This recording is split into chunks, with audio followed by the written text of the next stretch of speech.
নমস্কাৰ সকলোকে পুনৰবাৰ স্বাগতম জনাইছোঁ। আশা কৰোঁ সকলো ভালে আছে।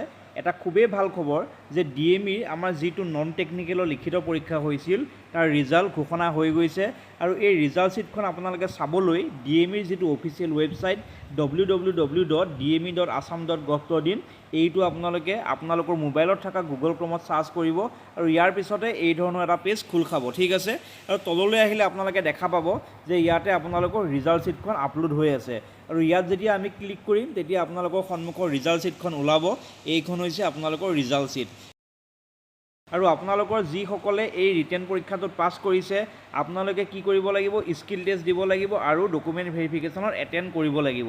আৰু স্কিল টেষ্ট বা ডকুমেণ্ট ভেৰিফিকেশ্যন ষ্টাৰ্ট কেতিয়াৰ পৰা হ'ব? 22 ছেপ্টেম্বৰৰ পৰা আমাৰ ডকুমেণ্ট ভেৰিফিকেশ্যন আৰু স্কিল টেষ্টৰ আৰম্ভ হ'ব। ঠিক আছে, এইখন হৈছে আপোনালোকৰ ৰিজাল্ট শ্বীট। ভালদৰে ৰিজাল্ট শ্বীটখন চাই ল'ব আৰু যিসকলে এই পৰীক্ষাটোত পাছ কৰিছে মোক কমেণ্টত জনাবলৈ একেবাৰে নাপাহৰিব। আৰু আপোনালোকৰ যি স্কিল টেষ্টটো ক'ত অনুষ্ঠিত হ'ব? ডিএমইৰ যিটো অফিচ আছে 6 মাইলত, সেই 6 মাইলৰ অফিচত আপোনালোকৰ 22 তাৰিখৰ পৰা স্কিল টেষ্ট আৰম্ভ হ'ব। আৰু টাইমটো কিমান দিয়া আছে? ৰাতিপুৱা 10টা বজাৰ পৰা সন্ধিয়া 5টা বজালৈ। গতিকে আপোনালোকে যেতিয়া আপোনালোকৰ স্কিল টেষ্টৰ ডেট পৰিব সেইদিনাখন ডিএমইৰ যিটো আমাৰ অফিচ আছে 6 মাইলত তাত গৈ আপোনালোকে ৰাতিপুৱা 10টা বজাৰ আগতেই উপস্থিত হ'ব লাগিব। এইখন হৈছে আপোনালোকৰ ৰিজাল্ট শ্বীট।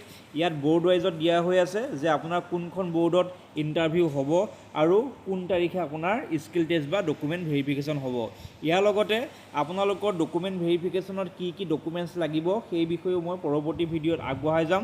আৰু আপোনালোকৰ স্কিল টেষ্টত কি কি ধৰণৰ কুৱেশ্যন সুধিব পাৰে আৰু মই যেতিয়া ভাইভা দিছিলোঁ তাত কি কি ধৰণৰ কুৱেশ্যন সুধিছিল মোৰ সম্পূৰ্ণ এক্সপিৰিয়েঞ্চ আপোনালোকৰ লগত শ্বেয়াৰ কৰিম।